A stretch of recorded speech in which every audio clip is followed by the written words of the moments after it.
وی روژه دا سالا 2012 دا مها آزار جوانگوتنا دا مزرنر هفرزا آزادخوازین دربیسی هات رواندن به دست کسین سرو چاو نخوماندی. یعنی رواندن 4 کس بون. گوتن امی وکولینه که به جوان را چیکن وی وگرینن. لی حوالن جوان به ترمبیله که دان دوان جوان کشتی دیتن. و شونا اشکنجه کرنه لسر لاشوی دیتن بکیرا و شونا فیشکان لسر لنگو سریوی هاتا دیتن. تیزانین جی که شرک دن افبرا حوالن جوان و لشکرین رژیمه یان او کسین وی رواندن چه بو و دوی در حقه دا خورتک هاتا کشتن بناوه کمال و پشترا چکدارین یبگه گوتن کمال هاتا کشتن به دست رژیم دماد خواست جوان ریزگار بکه تاوی که تیزانین کمال بخواه یک جوان 4 کسین که جوان رواند بون لگوری داخویانین حوالن جوان گوتنا.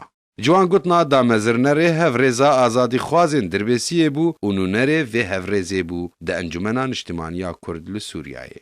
و کولرین سوسیولوژیک دبیجن کو تیرور کرنا جوان گوتنا تی یک جپلان ناسکری ین رژیم جبو سرشکاندنا هوزین مزن ین لدیجی رژیم رادوستن و وان به دستکین خو ین کرد لروج آوای کردستان دکوژن. هجایا گوتنه که مشعل تمو هاتا تیرور کرن بری جوان گوتنا بشش حیوان و هر دو جی یک هوزینه و تین ناس کرن به مزنین هوزا کیکان. جوان گوتنا هاتا ناس کرن وکی هموش شهیدن شورشا سوریای و قاشوشو هموش شهیدن که شورشک لسوریای و هموش شهیدن که شورش لسوریای ویخستن و بون قربانیا ویخستنا شورشا سوریای.